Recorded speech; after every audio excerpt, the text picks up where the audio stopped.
Review day tomorrow, test on Friday. Guess what? What? It's on here. What? It's on here. It's not. It's not. I'm cold. Guys. 71. Every day he says it's hot, and I'm like, it's not hot, it's cold. It's 92 minutes. What? Because it's sweat Not hot, it is cold in here. Alright, our next unit is going to be on the skin, the integumentary system.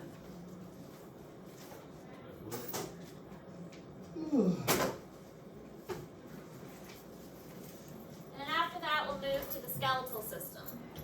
I hate the skin.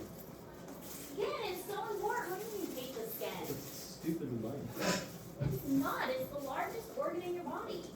The stupidest one. Stupidest one. Without your skin, you would become Skeletal system. infected. Skeletal system. Skeletal system is the easiest thing. Well, yeah, I mean, if you're taking anatomy, if you're taking physiology, it's more complicated. Alright, anyways. So with metabolism, there is, we've been focusing a lot on the aerobic part and using the oxygen part. So aerobic means using oxygen. So the oxidative system is the primary source of ATP. Using oxygen is necessary for us to get most of the ATP. Think of that electron transport chain. The electron transport chain requires oxygen because oxygen is the final acceptor of the hydrogen that is carried across the ATP synthase. And if this isn't making sense, then you really need to study for your test. That is on Friday. Because as the hydrogen diffuses across that ATP synthase, then it is attached to the oxygen and water is formed. So we need oxygen in order for that electron transport chain to work. But if we don't have oxygen, then our body needs to figure out other ways to make energy. So when we are exercising, primarily carbohydrates and fats are going to be used. But when we are not exercising, proteins are what our body is, fats are what our body is primarily using to digest when we are at rest. But protein is not normally metabolized. We are not normally breaking down proteins, even though proteins provide us with the most amount of fat burning ability. It is not normally metabolized except during long-term starvation or long bouts of exercise. So if you want to get a good amount of fat burning, like energy burning going on, you have to exercise for a long amount of time and burn those proteins. But usually it's carbohydrates and fats that are being burned for like a typical kind of work. But if you remember, we talked about yesterday that, and we looked at those charts, proteins do burn a good amount of energy. But it's not what our body is typically going to go to first. So when we are at rest, our body is usually going to use fats. When we start to exercise, our body is going to switch to carbohydrates because carbohydrates are really quick. We can grab those carbohydrates. So at rest, approximately 70% of ATP is from fats and 30% is from carbohydrates. So when we're just kind of sitting around resting like we are now, we're not actively running around, our body is mostly getting ATP from fats. And about 30% of it from carbohydrates. Yes, Worked out to about 50 points. Once it was all created. What was the last one? 60. Tried to make it smaller, but then it came to about 50. on the study guide, you didn't have the different, because in notes you said we needed to know like what Equal they look like, attraction. rearrangement reaction. Yeah, we need to know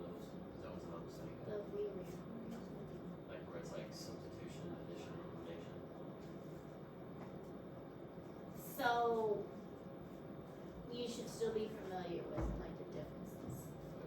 Yeah.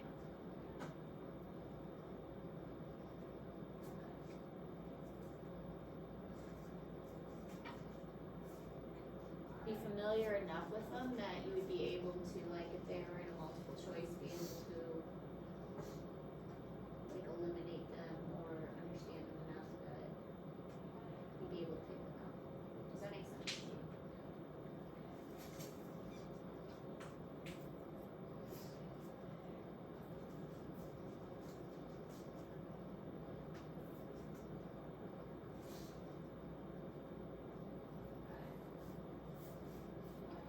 Alright, so as the intensity of the exercise increases, there is a shift. Our body is going to not burn as much fat and go to more carbs.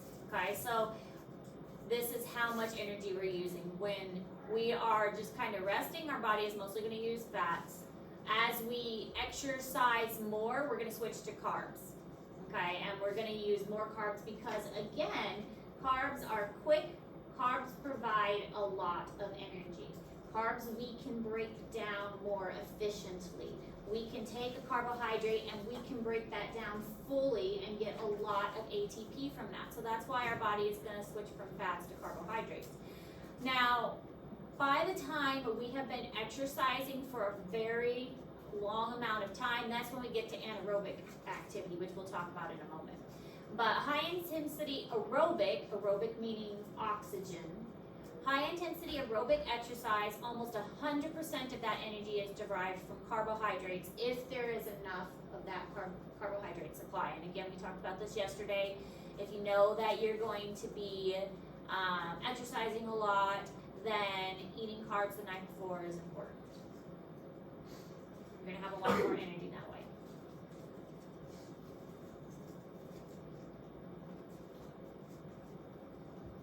So it's weird to think about that. It's like, I'm burning more fats right now just by sitting. So, being a couch potato, does that mean I burn more fats being a couch potato? It doesn't really make sense. But I burn more carbs as soon as I start exercising. But then, what we've been learning about metabolism, we have a higher metabolism and our body breaks down things more efficiently if our body is healthier and our body is used to being more active. Our body is better overall if we are more active.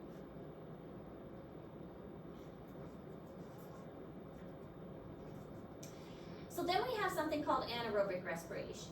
Anaerobic respiration, also known as fermentation, is when we don't have enough oxygen. This happens when, and this is also why when we exercise, our breathing rate increases and our heart rate increases. The whole point of this is we are trying to get more oxygen to our cells faster so that we can supply our body with the oxygen and the nutrients that it needs so that we can meet this oxygen demand. If we are not getting enough oxygen there, then we go into what is called oxygen debt, and our body switches over into anaerobic respiration, which anaerobic means no oxygen. This is okay for a little bit, but it can become a problem if we do this long term. If we are in anaerobic respiration and cannot meet the demands of our body, or the oxygen demands of our body, then this becomes a problem and we do something called lactic fermentation. We'll talk about that on the next slide. But basically, anaerobic respiration or fermentation, this is ATP production without oxygen present. Now, some organisms, I mean obviously not humans, they just do anaerobic respiration their entire life because they don't need much oxygen. These are like little tiny critters that are super small, like bacteria and things.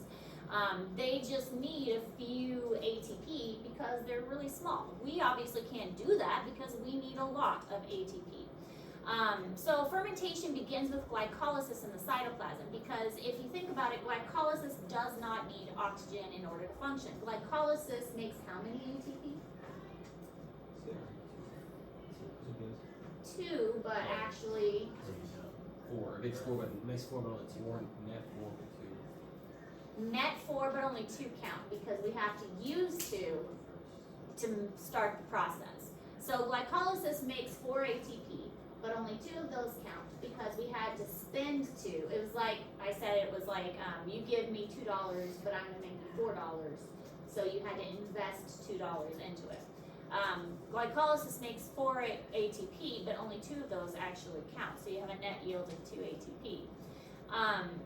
So you gain 2 ATP from that process, and that's basically what's happening for a lot of like little single-celled critters, is they just do glycolysis because they only need 2 ATP, and 2 ATP is plenty for them. So they just do glycolysis and call it good because they're gaining 2 ATP and that's enough. They just need that 2 ATP and they're good. And they don't need oxygen for that to work. And basically the pyruvate doesn't get broken down. Electrons do not move through the transfer chain because that is where most of the energy is made, is in that transfer chain. That's where we get the 32 ATP, is in that electron transfer chain.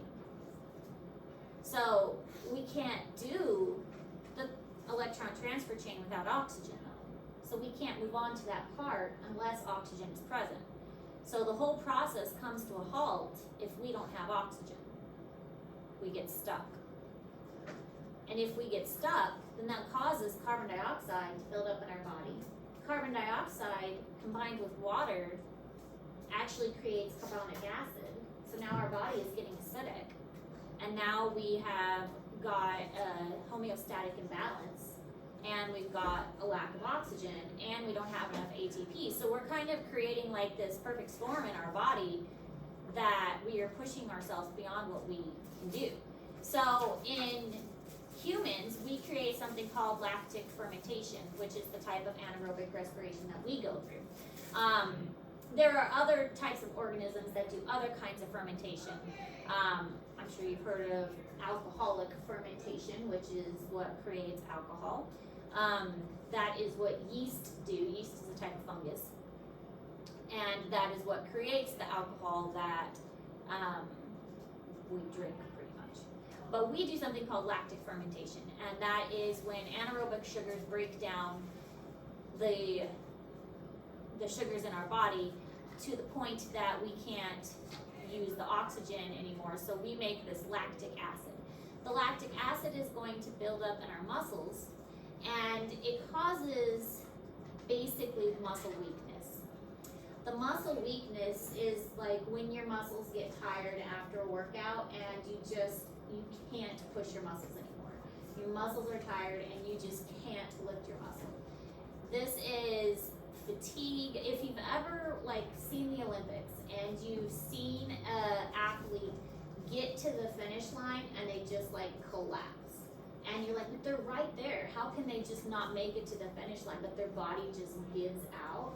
That's because they have pushed it too far, and they have met this oxygen debt that they have not been able to keep up with the oxygen intake, and they have created so much lactic fermentation in their muscles that they have their muscles just can't cope anymore. So they've built up all this lactic acid in their muscles that they have destroyed like the balance in their muscles, and so their muscles just can't produce ATP anymore, and so they basically physically can't move anymore. We do lactic acid training for track. Do you? What does that consist of? Running. Just running a lot? We do, it's like 150 or 50 meters. You just walk back and you get there. But then like you run and then you walk. Yeah, you run, and by the time you walk back, you run again. You know, lactic acid builds up in your muscles as you go. So it gets harder, but yeah. But the walking allows you to kind of recover. Recover a little bit, yeah. But Yeah.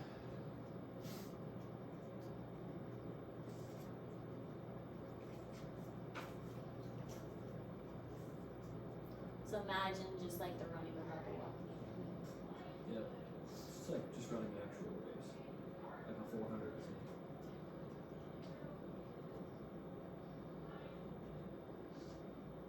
So glucose, and then you're getting your 2 ATP through glycolysis. Your pyruvates are made. The pyruvates would then go to acetyl CoA if we were doing cellular respiration, but we're not because we don't have any oxygen. So we're not going to acetyl CoA, Krebs cycle, electron transport chain. What happens is the lactic is made instead, and so the process kind of goes in a loop. So animal muscle cells carry out aerobic respiration and or lactic fermentation. The intense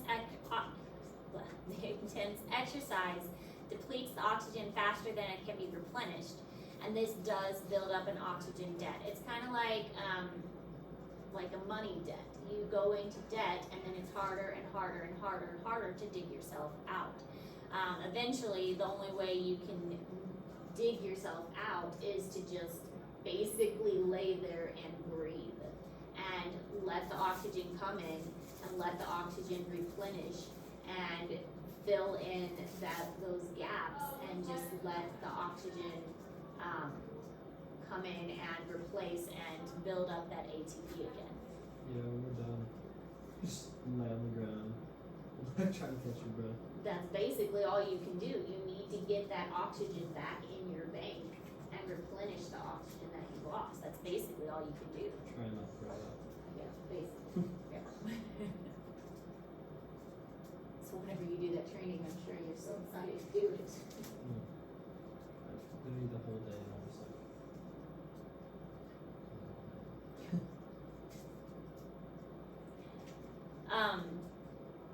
So the lactate does not build up in cell, or it does build up in cell and cause soreness, but once that oxygen debt is replenished, it kind of repairs the damage to an extent.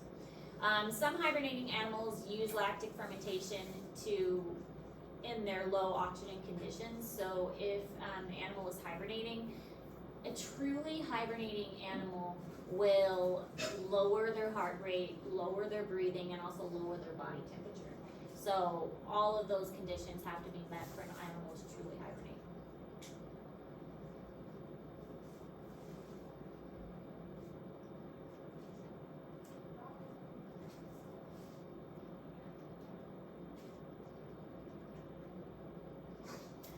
Alright, so the buildup of lactic acid in the muscles can lead to lactic acidosis, which is basically more acidic levels of the body. So lowering the pH, lower pH means the body is more acidic, causing muscle weakness and just muscle fatigue in general, so you feel like you can barely move. If you are getting your body more acidic, then this is messing up your homeostasis, and we've talked about how important it is for your body to maintain that balance.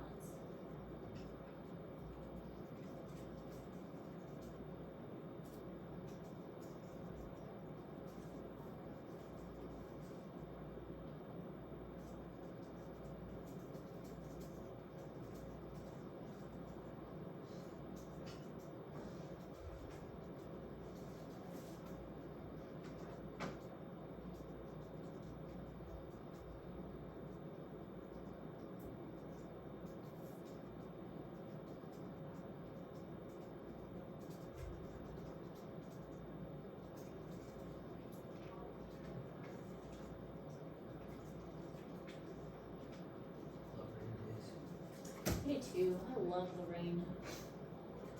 I think I mentioned this, but in Garden City, there was never a day when it just like rained consistently. It was like a fast, hard thunderstorm and it was over. But these days like this where it just rains the whole day, we never had these. I missed it so much. one part that sucks is work. Work in the rain. Oh yeah. So muddy. Especially in California. Yeah. I bet. Last night's raining for a while. It's true. I think it's supposed to rain like every day. Yeah, that's fine, honestly.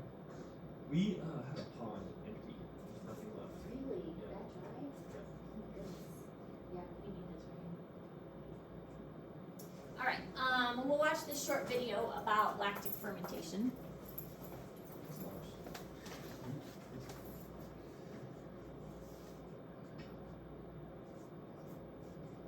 During lactate fermentation, pyruvate molecules accept electrons and hydrogen from NADH.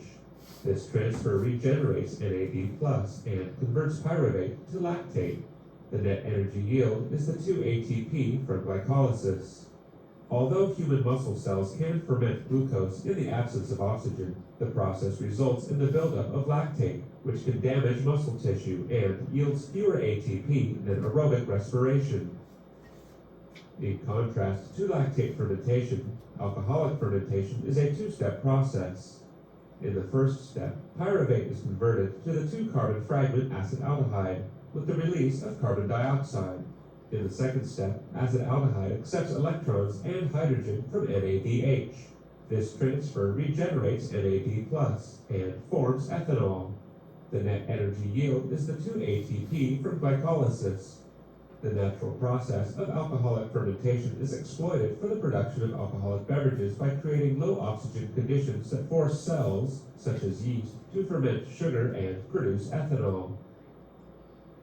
So in Garden City, we also had an ethanol plant, and we would drive by it all the time, and it would smell so like red and yeasty. But, Yeast? yeah, because they use yeast in the ethanol plant. You get this like red kind of yeast smell.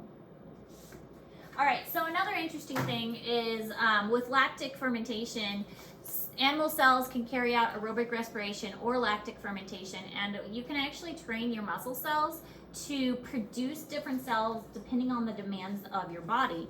So athletes, if they train their body certain ways, can make their muscle cells different depending on those needs. So if you have an athlete that is training to be like a marathon runner, for instance, they could eventually produce more red muscle fibers.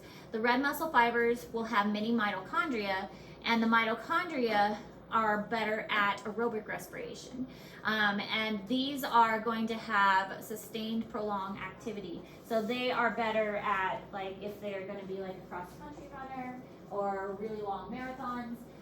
So like a Olympic athlete who does these really long triathlons or whatever, they're going to have a lot of red muscle fiber because their bodies have been trained for so long to go through aerobic respiration. Their muscles are going to have a lot of the mitochondria. Whereas if you have a sprinter who is good at short bursts of speed and running really fast very, very quickly, their bodies are going to have more white muscle fibers. They're not going to have as much mitochondria, and they're not going to have as much myoglobin. They're mostly just going to have ATP produced by lactic fermentation because they are just needing that quick energy burst. And so the white muscle fiber are more useful for quick, strenuous activities like sprinters. So they are going super fast, very, very quickly for short bursts of energy. So there's been a lot of like research and analysis on this, and they were able to see distinct differences between these different types of athletes. So red muscle fiber more often in marathon runners and like decathlons and things like that, and white muscle fiber in sprinters or relay races where the people are only doing it really fast for short periods of time.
small one's actually bigger than the The large. dark one is the large intestine.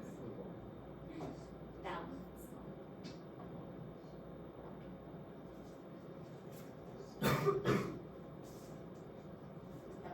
Those are a glands. trachea. Aren't those glands, those things? The pink, yeah. Alright, so red muscle fibers in a marathon runner and more white muscle fibers for a sprinter. So again, more mitochondria present because they are going for long distance for a longer amount of time. So they are more of an aerobic respiration, and these are more anaerobic, so less mitochondria present because it's short, quick, fast, and they need more fermentation because they are just getting that fast energy right out the gate. Glands, look at that. We were just talking about those glands. Glands in the neck. These are the thyroid glands. And it is the thyroxine, which is produced by the thyroid gland, is key for the basal metabolic rate regulator, which speeds up the metabolic activity of the body. More thyroxine produces the higher basal metabolic rate.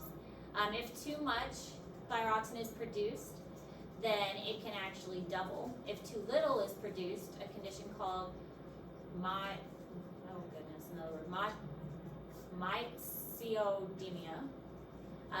it can actually shrink to 30 to 40% of its normal of normal adrenaline, also of its normal, and adrenaline can also increase. So, I mean, it makes sense that adrenaline is going to change that. So, adrenaline, whether you get that adrenaline spike, is going to change your basal metabolic rate as well.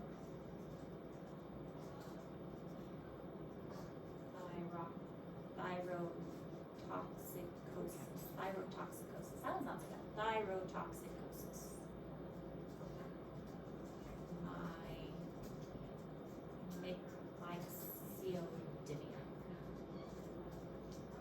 Myxedemia. Why do we keep wanting to autocorrect it to thyroxine with an E? Which one? Thyroxine wants to say it with an E. Maybe just spell it out.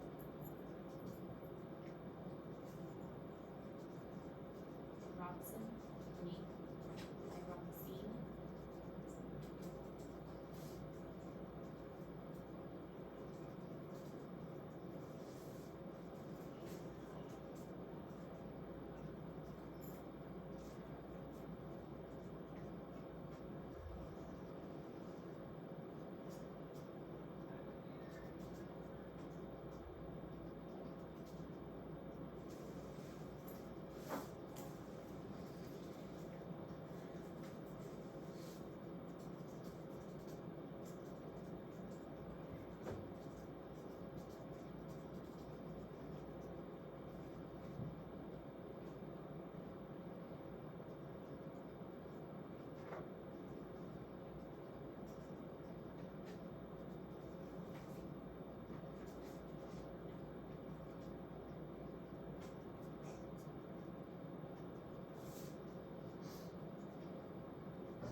All right, other things that affect the metabolic rate, gender.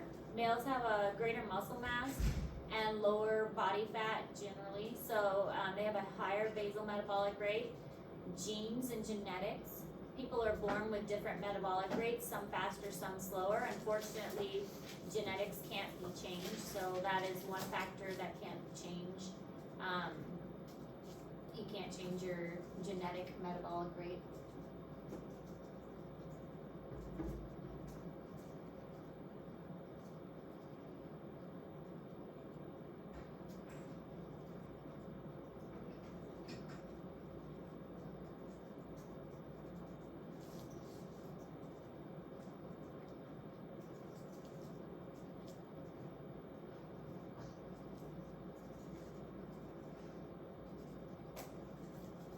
So the glands that control it can change the metabolic rate.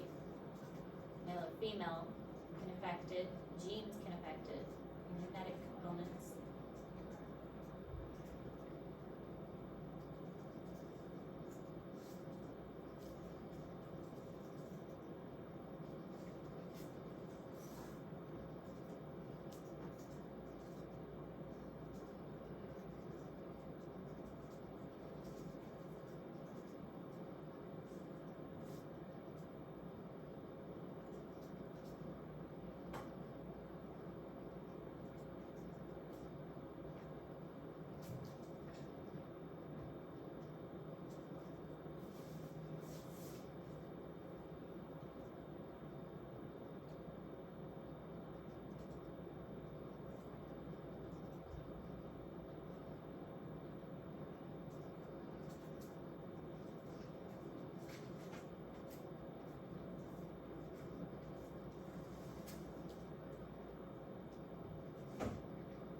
The age and exercise, of course, can also affect it. Metabolic rate reduces after age and reduces with age. So especially after 20 years, it drops about 2% per decade. So here's 20 years, and then after that, it just kind of goes shroom. So it's nice until you get to about 20, and then after that, it's going to gradually decrease after that.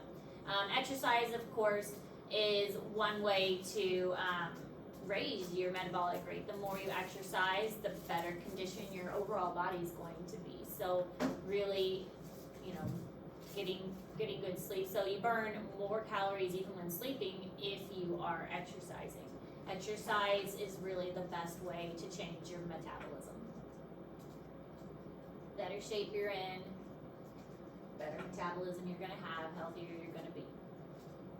We mentioned this the other day as well. I mean, there's all these fads that come through, but the bottom line is exercise, eating healthy.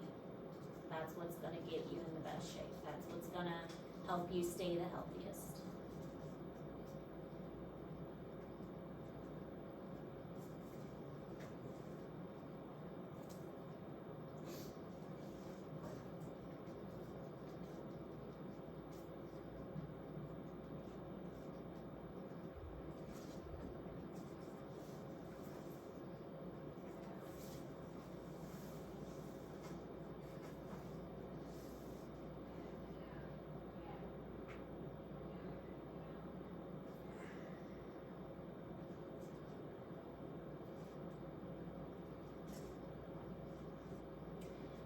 Weight, the heavier you are, the higher metabolic rate.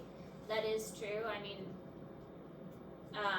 the metabolic rate of obese women is 25% higher than the metabolic rate of thin women. So you can see, this is a chart here, metabolic rate increases with body mass. So heavier people do burn more calories, but that still doesn't mean that they're healthier overall. Body surface area as well. The greater your body surface area, the higher your metabolic rate also. And that's just because more surface area means that more heat exposure can happen.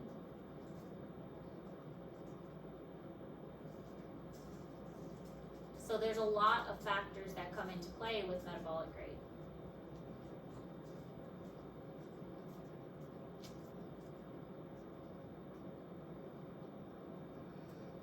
Yes, We have to list all these in the test. I would probably ask you to list like 3, not all of them.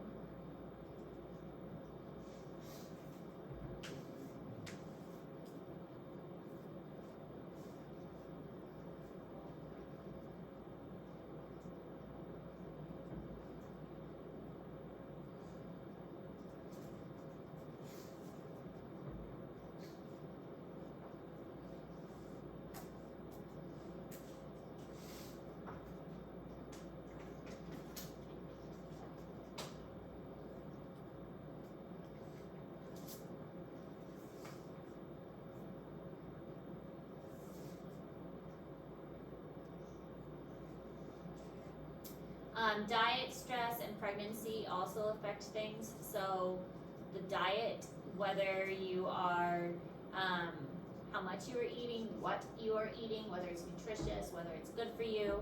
Stress, typically metabolic rate increases during periods of emotional stress.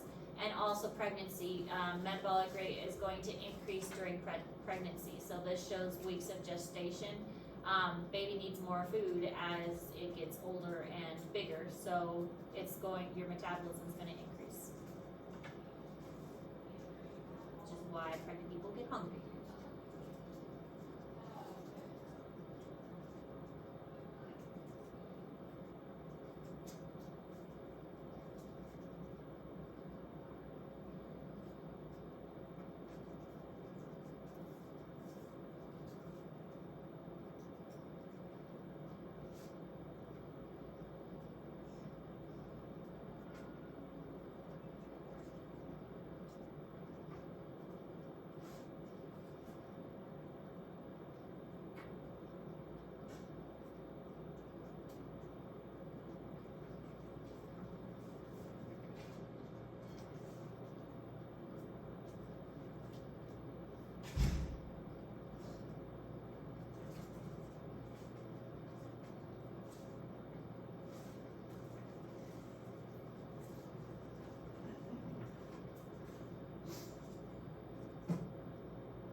There are other things to reduce metabolic rate, such as,